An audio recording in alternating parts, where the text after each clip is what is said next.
I'm Edie Lush, and I'm here with Maurice Berns. Okay, Maurice, so tell me, I want to hear a grade for the energy transition, A to F. How are we doing? Well, thanks, Edie. I'm pleased to be here. Let me try to answer that in two ways, actually. Let me do it first looking backwards and say, how have we been doing? And then I'll say a little bit more about how we are looking forward. So if we're looking backwards, I'd say we barely get passing marks, really. Okay. We're in the midst of an energy crisis. We all know how high prices are right now. We are on track to be well above 3 degrees in terms of global warming if we continue on the current path. Worrying. Very worrying. You look at the factoids right now. By 2030, if we continue on this path, we'll actually have 11% more emissions when we need to have 43% less emissions.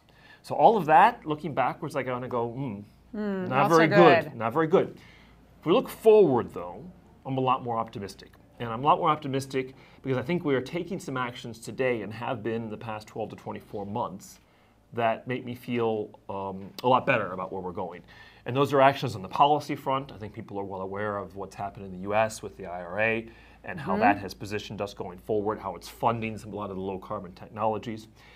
I look at the technology side and you see solar and wind have really come down that cost curve.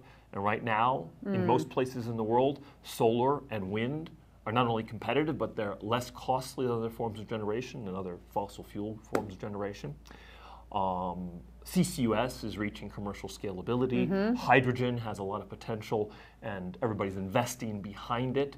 So as I look forward, I'm a lot more optimistic, and I would give us better marks, but I would say stay tuned. And if people are marking our homework in a year, in 2 years, in 5 years, in 10 years, got to keep the pressure on. All right, keep the hard work up. Okay, you also say that we are at an inflection point, and it sounds like I can hear why that is, because the work needs to continue. Tell me a little bit more about that. Yeah, I would say we're at an inflection point in the energy transition for a few reasons. First of all, I think many of us are aware of the energy trilemma, which is how we need to balance sustainability with reliability with affordability. And I think in the past couple of decades, we've spent a lot of time and had the luxury of focusing on a lot of the sustainability because we've had mostly low cost and mostly reliable energy. What we saw starting last year, at the early part of the year, with the crisis erupting and the war in Ukraine, is that we have not invested as we needed to in reliability and in affordability. And why does that matter? It matters because we've seen what's happening now with the price spikes, with inflation, with a drag on growth. And if that happens, it slows down the energy transition. So we haven't built the resiliency into the system that we need in order to ensure a smooth energy transition.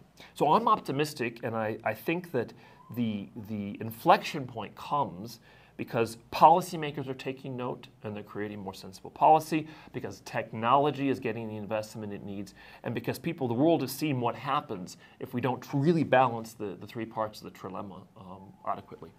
So what needs to happen now? Okay, well, I'll give you the roadmap. I'm going to keep it simple, actually. I think you could there's 4 things that need to happen. I'll talk about that, and then I'll talk a little bit about the policy that's underpinned it. The first thing is energy efficiency. It seems easy, is it? It requires changes in behavior, and it requires sensible policy incentives to get there. So changes in behavior, let me just give you some numbers to bring it to life.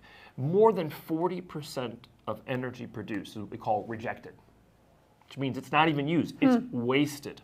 Right? Other things can be done through simple regulations. If you look at the US, 1.3% of the energy goes towards lighting. If we just changed all that lighting over to LED lighting, we could reduce the demand by 50%. Right. So that's the first thing. Focus on energy efficiency. Secondly, electrify as much as you can. Right? We're on the path there towards EVs, a lot of good progress. Need to continue electrifying. Heat is another one. So electrify everything you can. And then in parallel, you need to decarbonize our electricity generation. So that's back to what I was saying earlier, solar, wind to start with. Hydrogen? Well, hydrogen, and that's my 4th point, which everything you can electrify, then you need to put in place hydrogen, CCUS, and eventually direct air capture, right? So those 4 things are what you need. And what you need to make all of that work is sensible policy. Maurice, thank you very much for stopping by the studio here in Davos 2023. Thanks for having me.